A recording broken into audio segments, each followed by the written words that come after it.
今仔日欢迎新春团拜结束了后，院长韩国瑜主持调解协商讨论明仔载要邀请行政院长是按报告的代志。那二八三党拢无意见，也毋过民众党团是提议讲21要加开院会来进行总质询。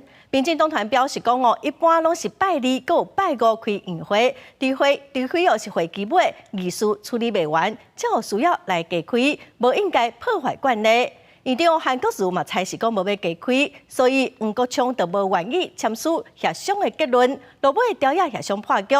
行政院长陈建仁什么时阵会去立法院来做是按报告咧？再个等后一届的调解协商咯。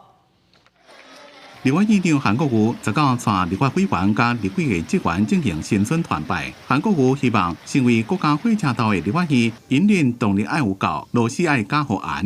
立法院是国家的火车头，我们不仅要为引擎添满动力，螺丝一定要拴紧。在结束新春团拜了，韩国瑜参加由这军辞职了康帅会内部的民进党无分区立委王正旭的宣誓就职典礼。如果随召开调解协商，讨论哪会要求行政院长进行时间专案报告的代志，那283三党团拢无反对20进行报告。不过黄国昌提出应该伫咧2月加开院会。不分期讲以态度开放，不过郭建明反对。我们加开1天院会，本来的总质询的时程不会被 delay。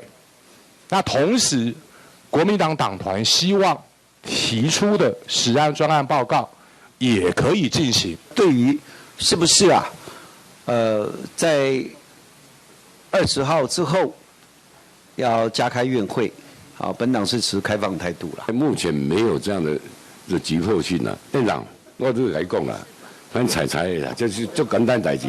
你若无采就要院会去表决啦。韩国瑜才是无加开院会，不过黄国昌当场表示，民众党团无愿意签署协商结论。原本韩国瑜是讲先休困10分钟，结果讨论，不过突然间宣布散会。各位同仁，那我们今天会议就到此为止，散会。调解协商无结论，时间报告的代志将会等20议程草案来处理。陈建仁当时让到立法院做专案报告，怎么也唔知。记者综合报道。